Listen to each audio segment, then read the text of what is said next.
across America and around the world. Welcome to America's #1 veterans program, the voice of Americans veterans, Veterans Radio. And now your host for today's program, former CB, Chu-Lai 66, Republic of Vietnam, Gary Lilly.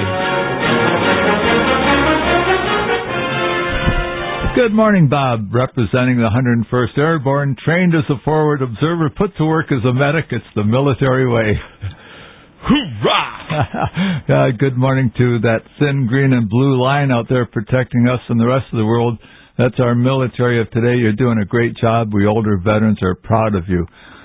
My veteran brothers and sisters, welcome home. And to you folks down under, thanks for listening in. And good morning, America. Welcome to Veterans Radio. This is about our 270th, over 5 years. How many programs, Bob? About 270, 275? Oh, no, we're over 300. Over 300? Yeah. Time flies. Yeah. Time flies. It's beautiful. I love it. Yeah. Lot of things.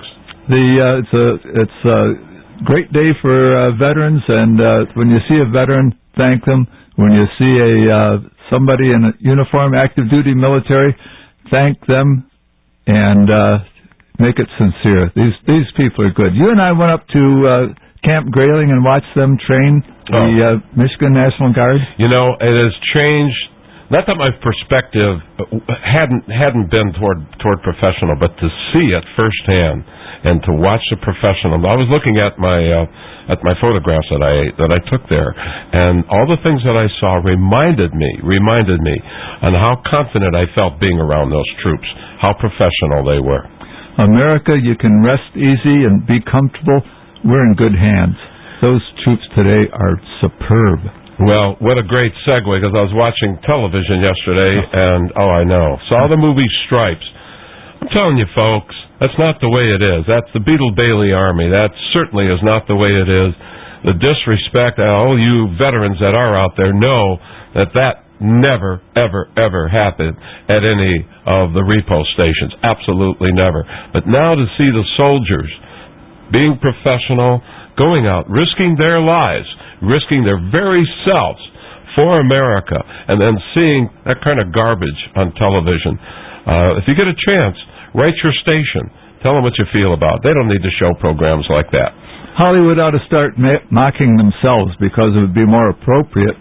Our troops should not be mocked. They are when you take that oath, you're signing a blank check. That includes your life. You know, who are we to mock them? And I don't believe that that's really comedy or humor. Yeah, it's sort of high school scatological. How's that for a word? Yeah, right. I said it. I said scatological. We can joke about ourselves, but not you. Not you, exactly. So, anyway. What's going on over there in EMU? What's coming up? There's another great segue. I want to tell everybody about September the 5th, Saturday, September the 5th at Rynerson Stadium. It's going to be West Point versus the Eastern Michigan Eagles. Yes, a football game. Kickoff at 7 o'clock. And who's going to be there? We're going to be there, and we're going to be doing a program. That's right. If you want to get yourself on Veterans Radio and be a part of this wonderful event, we have 100 tickets to the tailgate party. 100 tickets. And we'd like you all who would be interested in going, starting with going onto our website, www.veteransradio.net. Be sure it's .net. And email us. Tell us how many tickets you'd like. Tailgate party starts at 4. There will be refreshments. There will be hot dogs, hamburgers, potato chips, pop, water. Did I miss anything besides us? You missed priorities. Our priorities are going to be to the troops of today and their families, and to hospitalized veterans. Right? Yes. Parking, by the way, for the tailgate, which begins at 4 o'clock. This is our tailgate. We're going to have a tent. As I said, the refreshments, etc. The parking is free. You'll be directed to parking. Admission to the tailgate is free for the veterans and their families. As I said, we have 100 tickets to give away. and we certainly like to get them away as soon as possible. Our program will be recording approximately 5 to 6 in the afternoon. Come on down and be a part of it. And if you happen to not be one of the first 100 that we give away the tickets to, there's going to be a special price of $3 to get in the game and to be part of the tailgate.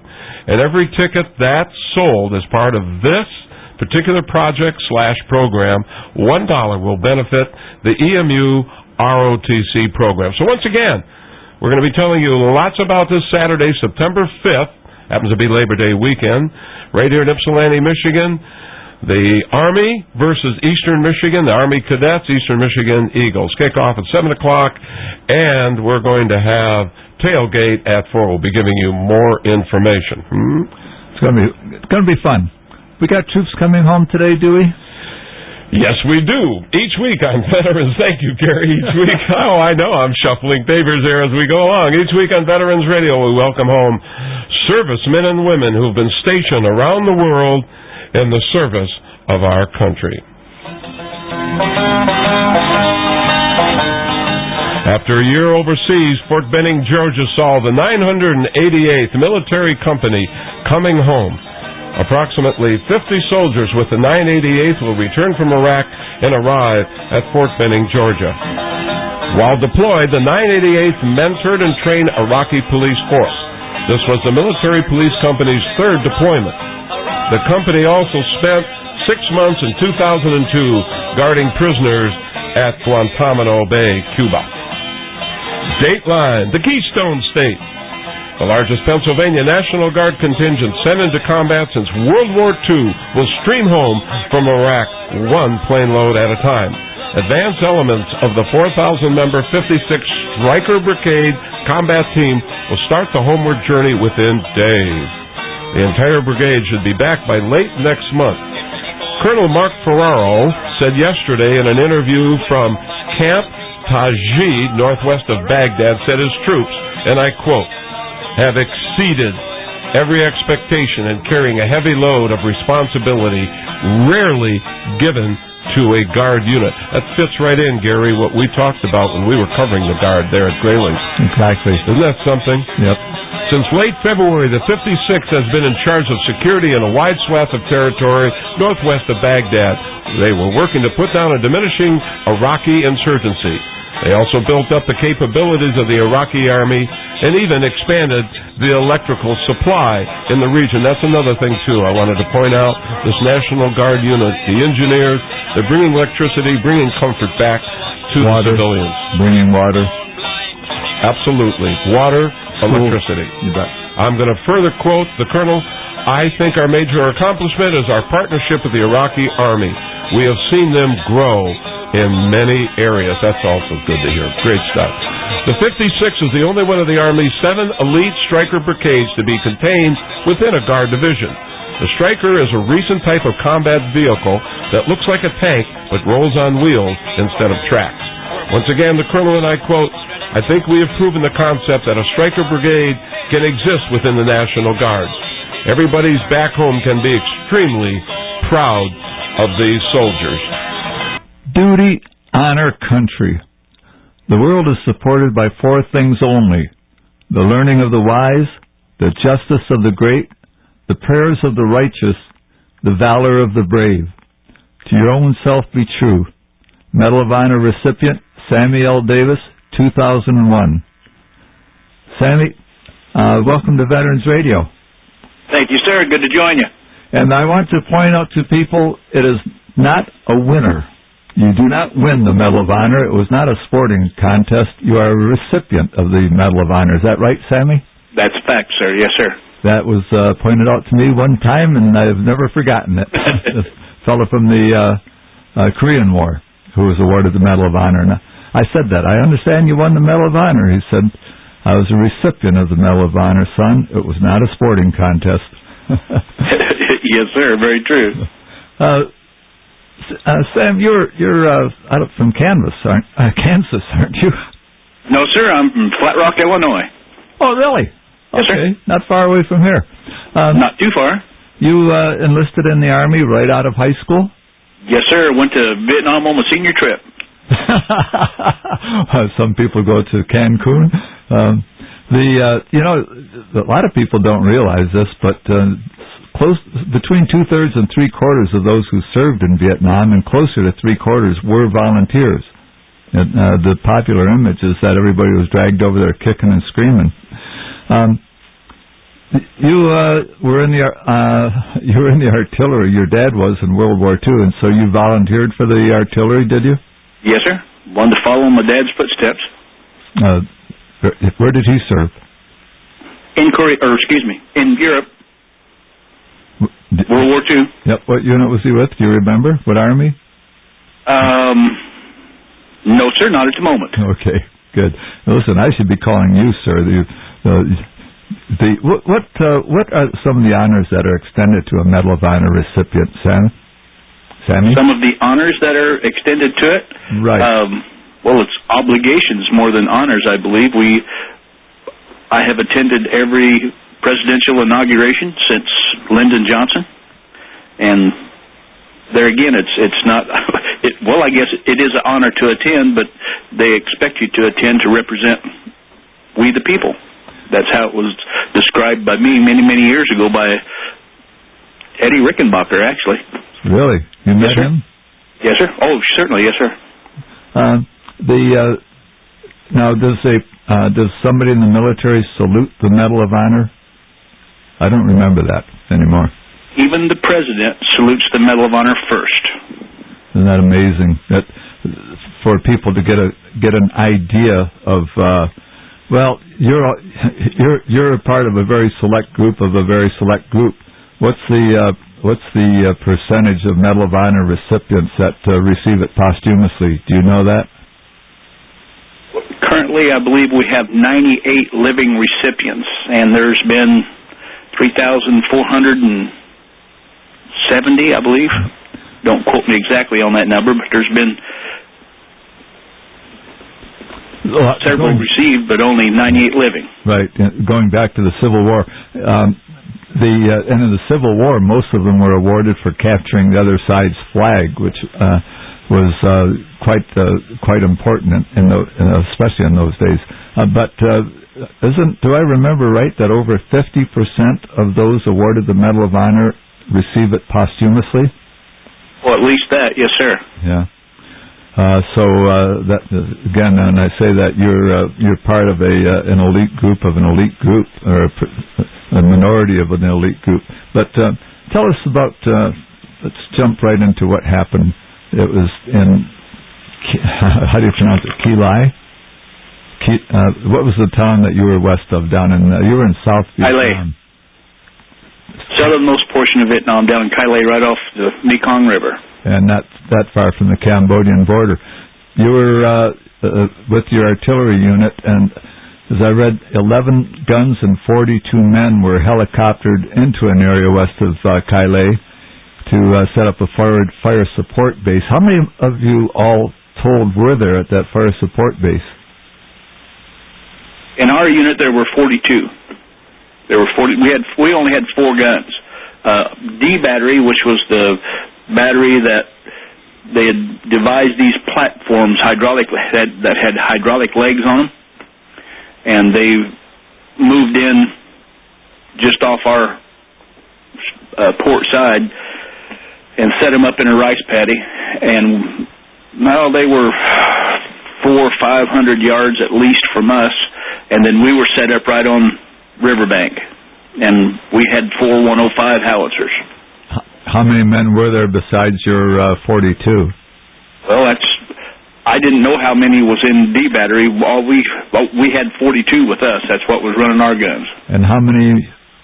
You started taking mortar fire, heavy mortar fire, about 2 in the morning. Is that right? Yes, sir. And that was followed immediately or concurrently by an attack from At 2:30 exactly, the mortar stopped and the ground assault waves started. There was Viet Cong, and they were good fighters too. The NVA was from the north. We were fighting 2 armies. Most people don't know that we were fighting the North Vietnamese Army and the Viet Cong, which were the South Vietnamese, as they say, guerrillas. But how many hit you? Do you know? it was a reinforced heavy weapons battalion of NVA. Now, I know it says in the citation that they were Viet Cong. You did not ever see 1,500 Viet Cong in one spot, all dressed in uniforms. Well, that caught me by surprise, and I thought, well, there it is in writing. So they were no, sir, just politically expedient. It was not politically expedient in 1967 to admit that there were that many NVA in the southernmost portion of Vietnam. Okay, so they became Viet Cong. Okay, that makes sense. Political correctness even then, or politics even then, not political correctness, but politics. And we accounted for at least 20 Red Chinese advisors. In that battle? Yes, sir. Okay, so you were hit by roughly how many North Vietnamese soldiers? Reinforced battalion, about 1,500. 1,500. All attacking your battery of 4 guns and 42 men? Yes, sir. That's a fierce battle. So tell us what happened then. Where did they come from? Were they coming from the other side of the river, or were they all around you? Originally, they started from just across the river, and then they started coming in from all sides. If it had not been for the beehive round, which is a flechette round that the 105 howitzer has, none of us would have been able to make it through. But the beehive round accomplished its mission. For the folks out there that don't know what Sammy's talking about, there was a round that was similar to the grape shot of the Civil War days, except that it had 18,000 beehive darts in each shell, little darts. They're just little arrows is what they look like, got little fins on them and everything. Right. And the guns the barrels were lowered to horizontal position and fired directly into the enemy, and they were destructive. Extremely destructive. How many rounds a minute could your guns fire doing that? I believe under sustained fire you can fire 3 a minute, but when you're getting overrun by 1,500 of the enemy, you don't pay a lot of attention as to how many you're supposed to be able to fire a minute, and you fire and load them as quickly as you can. The adrenaline speeds up the process a little bit, I guess. Yes, sir. But you took over a machine gun at that point, did you not? Yes, sir. That was what I grabbed a hold of first, because they had hit my howitzer with a rocket and had blown it up and blown us away from the gun. And so my first response was, I've got to do something. So I grabbed a machine gun, and when I ran out of ammunition for the machine gun, I fired my M16 until I ran out of bullets, and the only thing left was the 105 howitzer that was all blown up and burning. And I thought, well, maybe I can just get one round out of it. So I found a beehive round and assembled it and put it together, and on the next mass assault wave, I fired the beehive round, and the howitzer came back over me because the recoil mechanism was totally blown off of the weapon. So it ran over me. But I seen that it was it had done its job. It had taken the brunt of the enemy and wiped them out. So I thought, well, maybe I can do one more round. So I didn't put quite as much powder in the succeeding rounds, and it worked much better. That's another thing that with guns of that size, you put in the projectile, and then you put in bags of powder behind it, right? Yes, sir. It's kind of amazing. I think the bags of powder are in strings of 5 bags, and you cut off what you want to use, and you discard the rest. In a 105 howitzer, there are 7 bags of powder sewn together on a cotton string. And it depends on how far you want to shoot is how many bags of powder you put in. How many did you put in with that first round? Well, because I could not find any of the bags of powder, which that's the way we had been trained. I'd never put loose powder in. All of the powder had been hit by the bullets and the mortars, and there was no bags. It was just loose powder. So I was scooping it up, and the first round that I fired, I filled the canister full of loose powder. which when you put the 7 bags of powder in the canister, it does fill the canister, but there's a lot of air holes because of the bags. But when I filled it full, that's one of the reasons why it ran over me so aggressively. And later, Fort Sill, Oklahoma, the home of the artillery for the Army, said that, well, son, you probably fired a charge 20 in a cannon that in excellent condition, 7 is a maximum charge. So that's why the first round was a jewel. He probably fired out to the horizon. Then you fired the second round, and you kept on firing until you ran out of rounds. Is that correct? Yes, sir. I fired everything that I could find. And you ended up, what was the last one you fired? A propaganda round.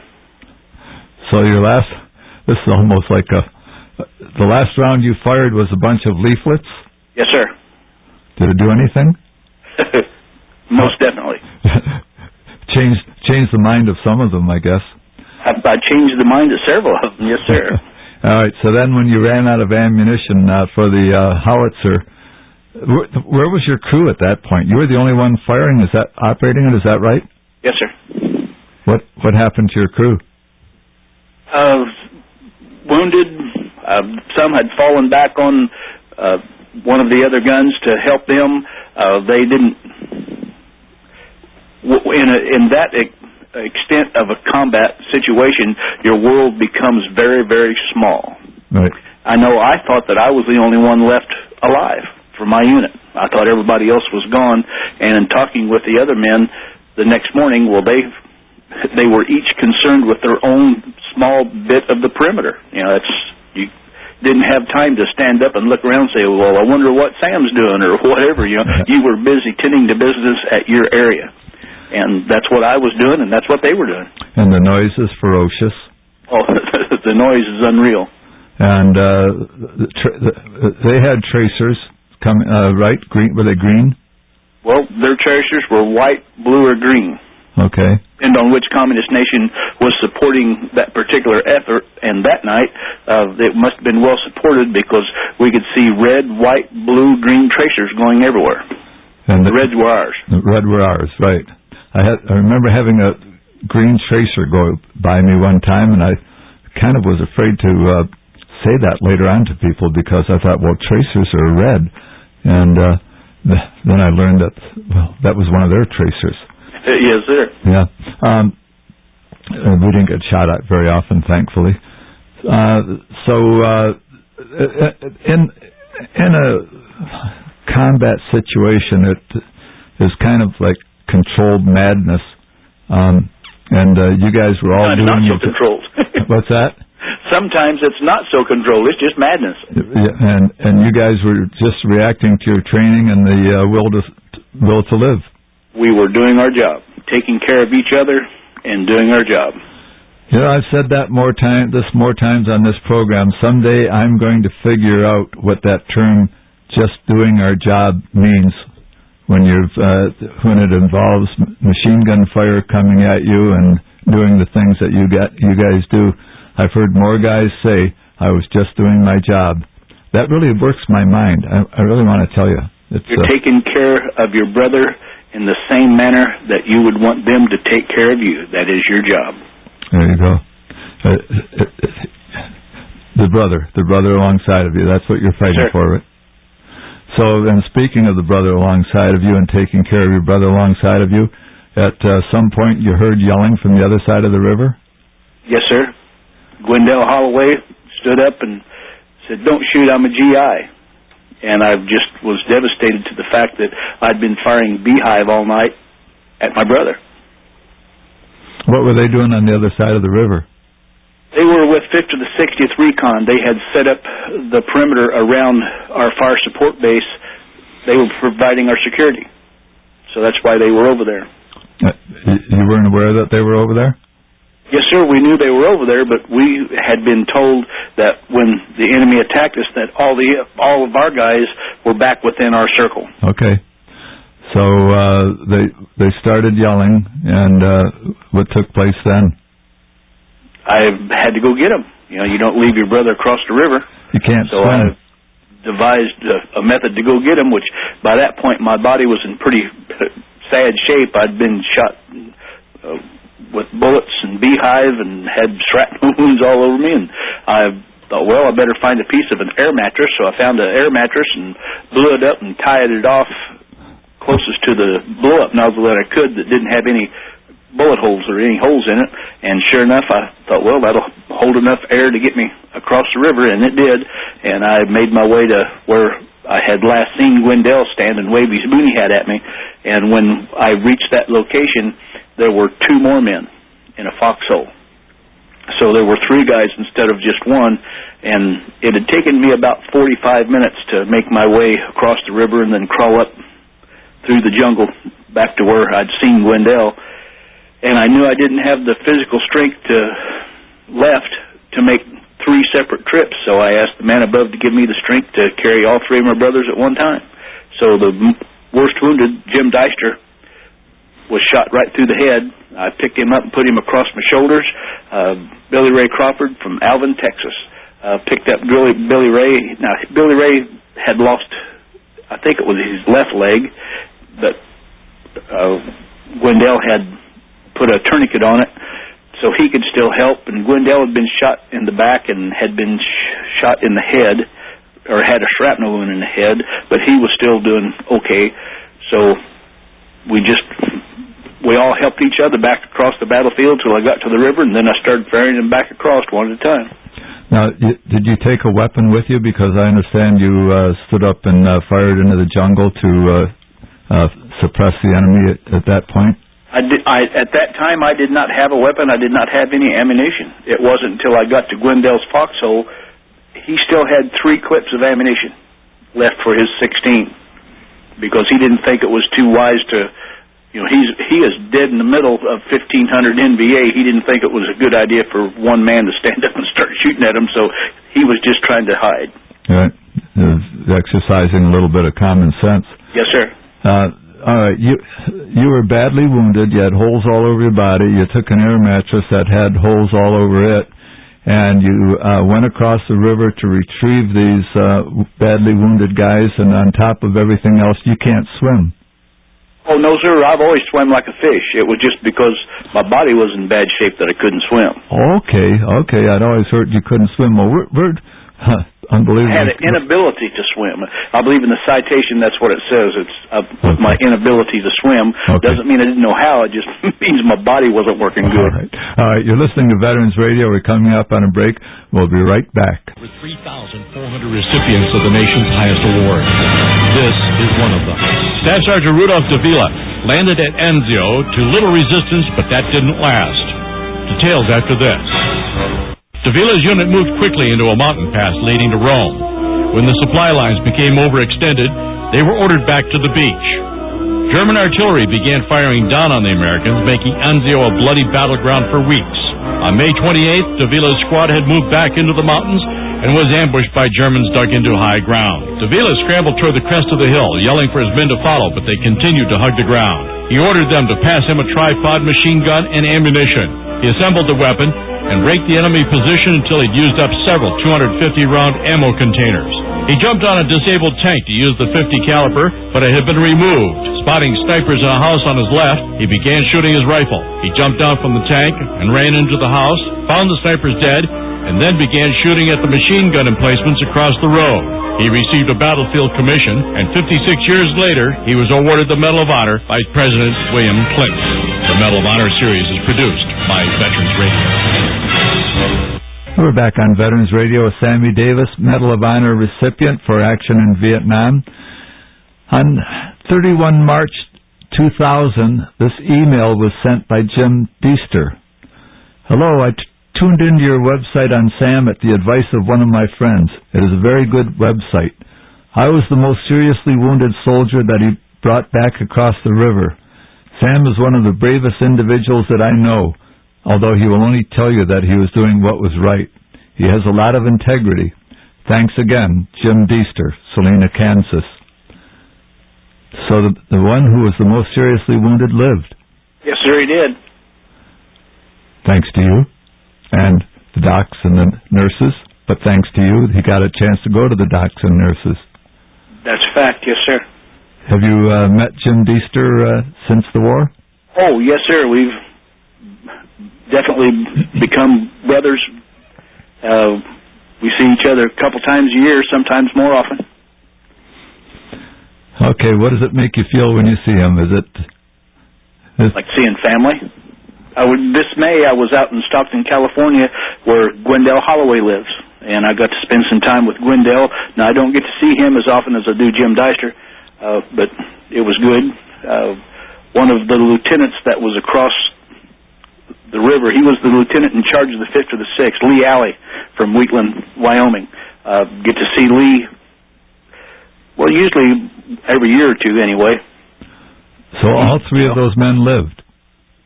Say again? All three of those men lived? Oh, yes, sir. No, sir, I apologize. Lee was not one of the 3 men that I swam across the river for. Lee was their commander. Okay. And he survived. No, sir, Billy Ray Crawford from Alvin, Texas, did not survive the war. He survived the war. He did not survive the peace.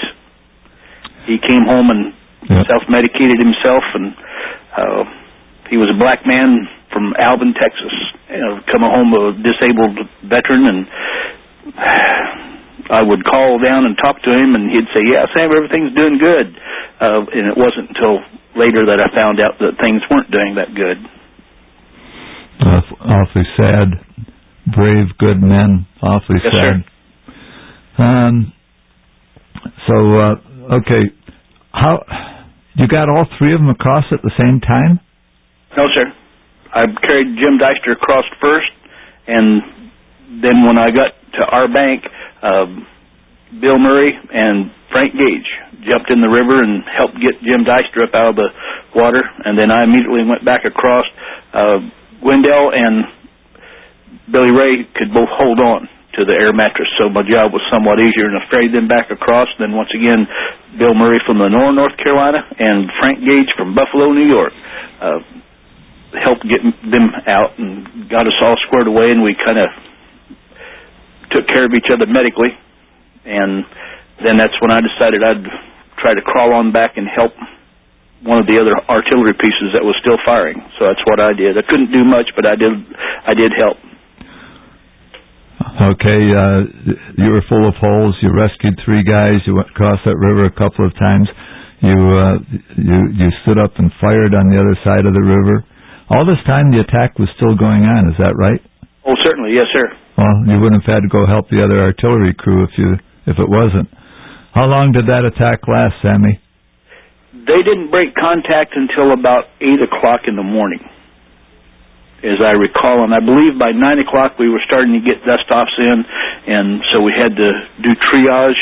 You know, as kids with absolutely no medical experience, we had to evaluate who's going to live if they got medical treatment right now.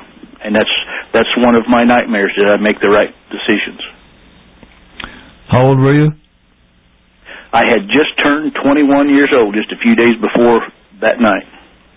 The awesome responsibilities and experience and that our young people carried out in those days and still do. I think we're a little bit younger than the troops today with the all-volunteer army. It's hard for me to imagine looking at young people today. You know, I hear a lot of guys say, I look at my son and I think I was killing bad guys at that age, or carrying an M16 at that age. I remember looking around at I was old. I was 25. My squad leader was 25, but nobody else in the squad was old enough to drink.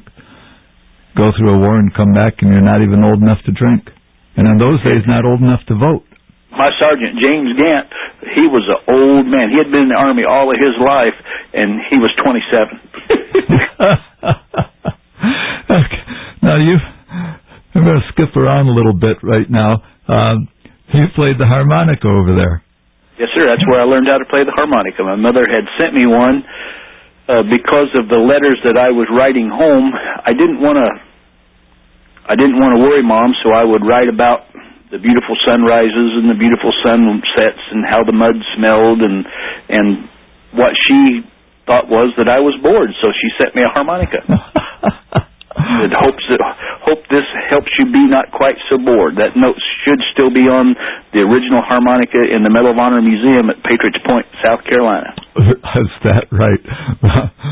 Well, I remember with my folks, I would ask for socks in every letter that I wrote home, and years later my dad said, well, you know, we were always asking if you needed anything, but you never needed anything. And I said, well, that's not true. I asked you for socks every letter I sent home. He said, yeah, we saw that, but we figured if you wanted socks, why didn't you just go buy some?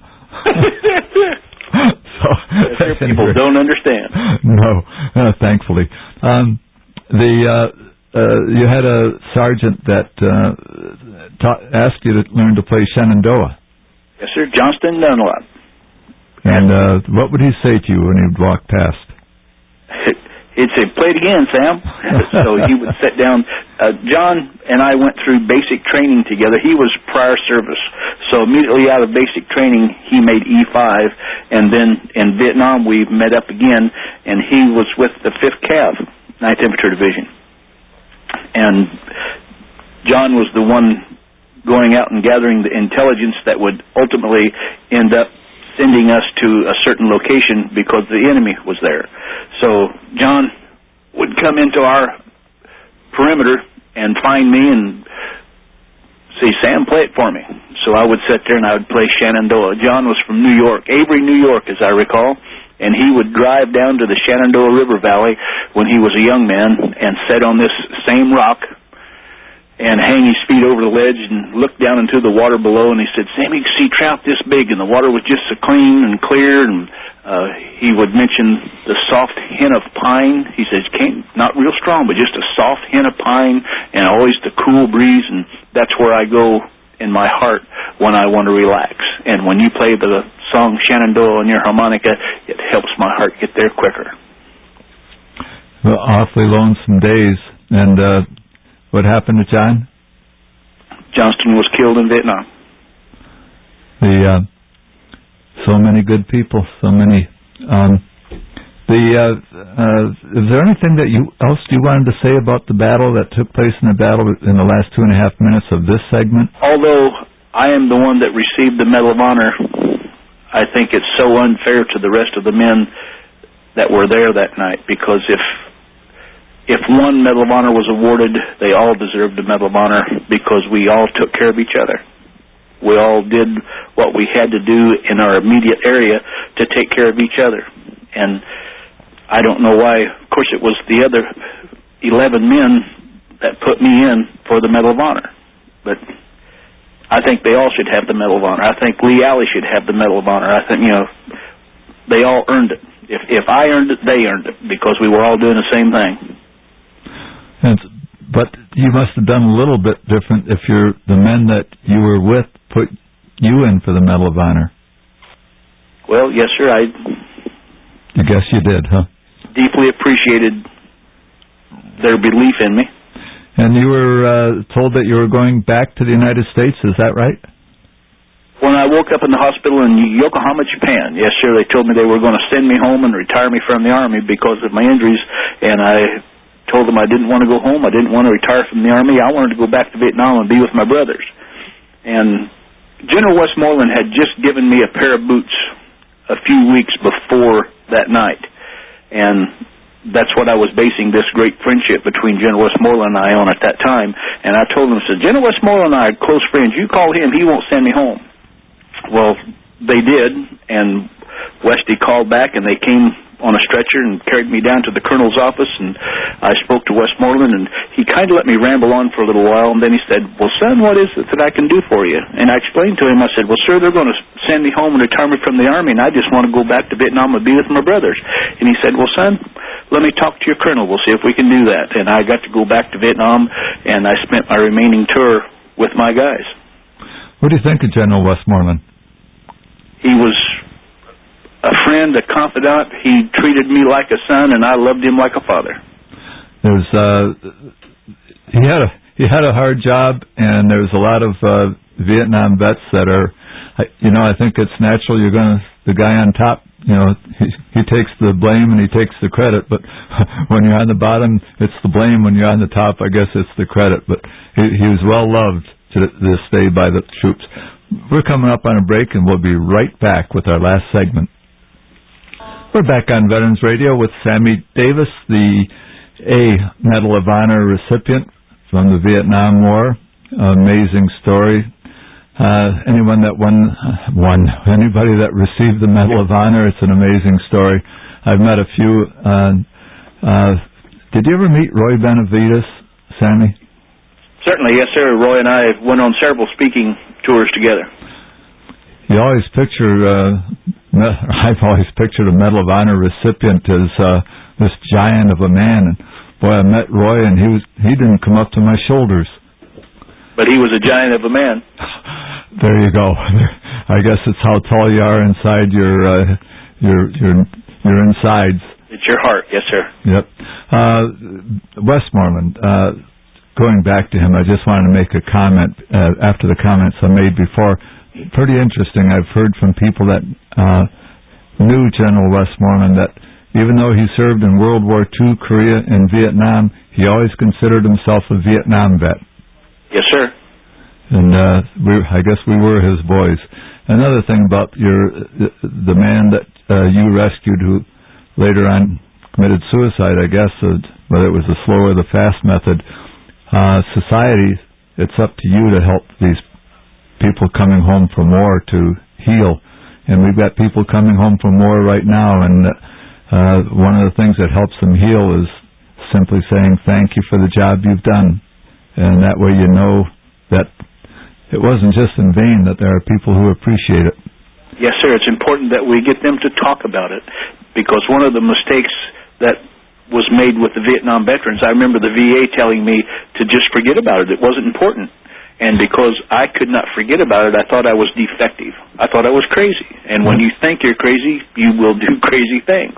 So let's circumvent all these problems and let our kids coming home today know that it is okay to talk about it. In fact, we need to talk about it so we can move it from in front of us and put it beside us. And because you will carry it with you all of your life, but you don't want it to be in front of you to keep you from going forward. You want it beside you so you can drag it with you, because you do indeed drag it with you everywhere you go.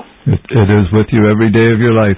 And the funny thing about it is, I don't know if you've noticed it, but the word or Vietnam comes to me every day in my life, whether it's somebody making a comment, whether it's somebody on the radio or a movie or in the newspaper. The word Vietnam is always there. Yes, and, sir. It'll leap out at us like a mountain, whereas nobody else will even notice it. So when I talk to kids in high school, I say when you meet somebody coming home, a troop coming home from the war, there are two words that you use: thank you. That's fact. We've got, I believe, Monday, the 333rd MPs out of Freeport, Illinois is coming home, and I hope to be able to go up and give each one of them a hearty welcome and a hug. Tell them I love them, I'm proud of them. That, I get chills even thinking about that. You've stayed pretty close to the troops. You did a tour over in the Balkans in 2000. Do I remember that? Yes, sir. Told as many as I could how proud I was of them and gave them a hug. I just did for them what I would have wanted someone to do for me when I came home from Vietnam. What precipitated that tour, or what brought it about? Secretary of Defense Bill Cohen asked me if I wanted to go over, and I said, well, of course. And he made it happen. You also, you were at a Navy SEAL Scout Sniper graduation class in February of 2002. Yes, sir. I have had the privilege of addressing every graduating class since the late 90s. I found this kind of interesting. You were with them on Friday. They had the graduation party. Then you were with them Saturday. And you said that, well, I guess on Friday, we sat up till 2:30 a.m. Sunday morning talking, and I tried to answer their questions. I really got to know them on a personal level, and this is the one thing that that really made me smile. They were asking you questions that they were too shy to ask you earlier. It's Yes, hard sir. to imagine Navy SEALs, scout snipers being shy. They're just good kids. They are kids. There was a great story about the SEALs. It was don't remember if it was the Gulf War or this current war where they had to go in and take some platforms. It had to be this war because they were afraid that Saddam Hussein was going to blow up the platforms, the oil platforms out in the sea. They sent SEALs in there, and they captured the platforms without the platforms being blown up. And the Navy officer giving the briefing to the media, somebody asked him, how were they able to do that? And the guy stopped, and with a puzzled look on his face, like, what kind of a question is that? And he said, gentlemen, you have to understand, these are Olympic-class athletes with guns. Most indeed. We've got about 3.5 minutes left, and what would you like to talk about? What would I like to talk about? I'd like to talk about our kids coming home, our troops. Sometimes when you call them kids, they become offended, and I don't mean that as in an offensive way, because they're my kids. All of them are my kids. Right. The duty, honor, country that's in the heart of all those young men and women that are serving and have served over there is just most excellent, and the highest praise goes to them. You know, you were mentioned on an earlier program on Veterans Radio. It was something about the ethics of war. I can't remember it. A female officer from the Naval War College, said that one of her most memorable moments was when you spoke to one of the classes and you said, an officer's duty is to see that his men don't lose their humanity. Yes, sir. Remain true to our own hearts. You have a friend, and I have a friend named Michael J. Martin, and he said to me one time in talking about My Lai, which was his unit a year earlier, and he said, I can understand the rage that would make you want to do it, but that's what you have officers for, to see that you don't. Yes, sir. And that ties in exactly with what you said. An officer's duty is to see that his men don't lose their humanity. When we're off to a war, we're there actually to rescue people, not to take territory. And, sure, that's a fact. And it's hard to lose to keep sight of the fact sometimes when there's sheer weariness and the hunger and the loneliness, and, the fright. You've experienced it. There had to be times when you didn't think that you could go on another step. Most definitely, but you do. You don't lose till you quit trying. I learned that in Vietnam, and I have carried that with me the rest of my life, and that's what I try to share with all the young people that I speak to today, is the fact that no matter what you're faced with, truly you don't lose till you get to that point where you go, I quit. And as long as you don't quit, you don't lose. You got it.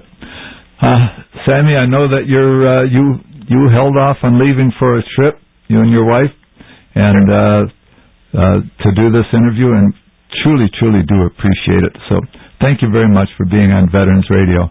It's been an honor, sir. Thank you for everything that you do for our country and for our troops. Can never do enough as far as I'm concerned. Thank you very much. Yes, sir. Thank you. Bye-bye. Safe trip. Bye now. Bob, can you imagine doing the things that these people do, that Sammy did in that night? Oh yeah, Gary. That was quite a story. I'm glad that and we also do our little welcome home too. So, yep. He was talking about getting hugs. Well, we do our welcome home. That we do, and we're down at the end of the program next week. Who's coming up next week? Do you recall? Not at the moment. All right, we'll let you know next week. The board. We'll let you know next week. In the meantime, you are dismissed.